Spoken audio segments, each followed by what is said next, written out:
কিও চাচা আমের মিয়া কুজদাছি আর আমনে এনে বই রইছো না কি মন্দির ভালো না বাতি যাবো না আমার লগে একটু বিতলামি করতেছো হ্যাঁ?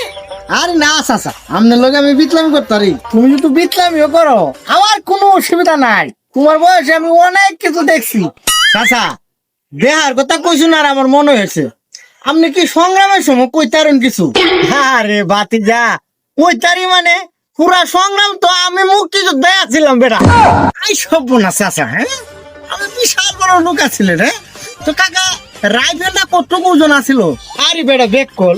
রাইফেলের ওজন কম কেমনে রাইফেল কে আমি একটা কাম দলাইতাম বেটা এনে 10টা এনে 10টা 20টা অলরেডি সারা দিন আমার লগে থাকতো। আই সব না চাচা আমি তো বিশাল বড় কমান্ডার আছিলেন চাচা একটা কামান লগে রাখতালেন না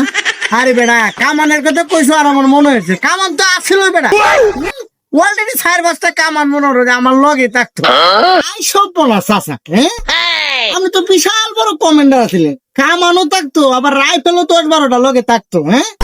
মানে কি করতেন কাকা এটা দিয়ে কি করতেন রে কেমনি উনি কি আর করতাম বেটা মাঝে মাঝে পাকিস্তানি মিলিটারি তো ক্যাম্পের মধ্যে মাইরে দিতাম 10-12 কাকা আপনার কথা হইনি আমার মাথাটা গরম হইতেছে এটাও কি সম্ভব সম্ভব সম্ভব বাতিজা আমার পক্ষে সব সম্ভব আমি তো বিশাল বড় একটা মালই আছিলাম ভাই না কাকা এটা আবার বিশ্বাস হইতেছে না কেন মনে হয় পুরাটাই বপ মারতেছে না এই হারামজাদা মুক্তিযোদ্ধারে তোর বপ মনে হয় হ্যাঁ